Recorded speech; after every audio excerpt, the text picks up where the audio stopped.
Hello, ഇന്നത്തെ നമ്മുടെ destination point ആണ് തിരുവനന്തപുരത്തിന്റെ ഊട്ടി എന്നറിയപ്പെടുന്ന പൊന്മുടി. സഹ്യപർവ്വതനിരകളുടെ ഭാഗമായ ഈ പ്രദേശം സമുദ്രനിരപ്പിൽ നിന്നും ഏകദേശം 1200 മീറ്റർ ഉയരത്തിലാണ് സ്ഥിതി ചെയ്യുന്നത്. തിരുവനന്തപുരം നഗരത്തിൽ നിന്ന് ഏകദേശം 60 കിലോമീറ്റർ അകലെയാണ് ഈ വിനോദസഞ്ചാര കേന്ദ്രം. എന്തായാലും 22 ഹെയർപിൻ കർവും ഈ കുന്നും കയറി വന്നത് വെറുതെ ആയില്ല. നല്ല അടിപൊളി വ്യൂ, കോടമഞ്ഞും തണുത്ത കാറ്റും പുൽമേടുകളും, ഹാഹാ ഗംഭീരം.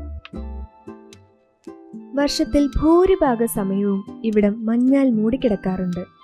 സഞ്ചാരികൾക്ക് മനോഹരമായ കാഴ്ചകൾ സമ്മാനിക്കുന്ന നിരവധി വ്യൂ പോയിന്റുകൾ ഇവിടെയുണ്ട്. പ്രകൃതി സ്നേഹികൾക്കും ഫോട്ടോഗ്രാഫർമാർക്കും ഒരുപോലെ പ്രിയപ്പെട്ട ഒരിടമാണിത്.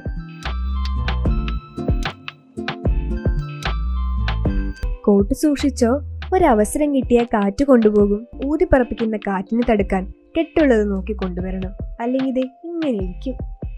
ഇത് ഇങ്ങനെ പിടിച്ചിരിക്കേണ്ടി വരും.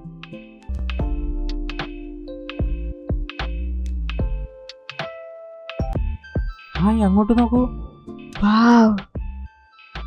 പെട്ടെന്നൊരു നിമിഷം ആകാശത്ത് ആ 7 നിറങ്ങൾ തെളിയുമ്പോൾ ഉണ്ടാകുന്ന അത്ഭുതം പറഞ്ഞറിയിക്കാൻ വയ്യാത്തതാണ്. മഴവില്ല്. ഇനി കുറച്ച് ഫോട്ടോഷൂട്ടിനുള്ള സമയമാണ്. കുറേ നാളുകൾക്ക് ശേഷമാണ് ഒരു മഴവില്ല് കാണുന്നത്. പ്രകൃതി ഒളിപ്പിച്ചു വെച്ച ഏറ്റവും മനോഹരമായ വിസ്മയങ്ങളിൽ ഒന്നാണല്ലോ അത്. പൊന്മുടി പോലെ മഞ്ഞും മഴയും കലർന്ന സ്ഥലങ്ങളിൽ മഴവില്ല് കാണുന്നത് ആ അനുഭവം ഇരട്ടിപ്പിക്കും. കാറ്റും മഴയും മഞ്ഞും വെയിലും.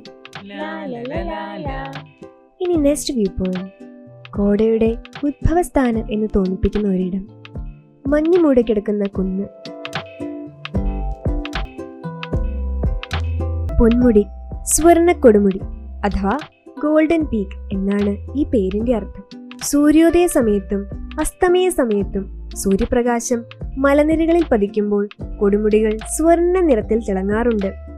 മഞ്ഞും വെളിച്ചവും ചേർന്നുള്ള ഈ കാഴ്ചയാണ് ഈ പേരിന് ആധാരമെന്ന് വിശ്വസിക്കപ്പെടുന്നു.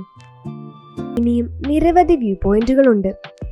എങ്കിലും സമയം 6:15 കഴിഞ്ഞതുകൊണ്ടും യാത്രാക്ഷീണം കൊണ്ടും ഞങ്ങൾ തിരിച്ചു പോവുകയാണ്. പൊന്മുടിയിലെ സ്റ്റേയും ബാക്കി ഡീറ്റെയിൽസുമായി അടുത്ത വീഡിയോയിൽ കാണാം. ഈ വീഡിയോ ഇഷ്ടപ്പെട്ടാൽ like, comment, share and subscribe. Bye bye.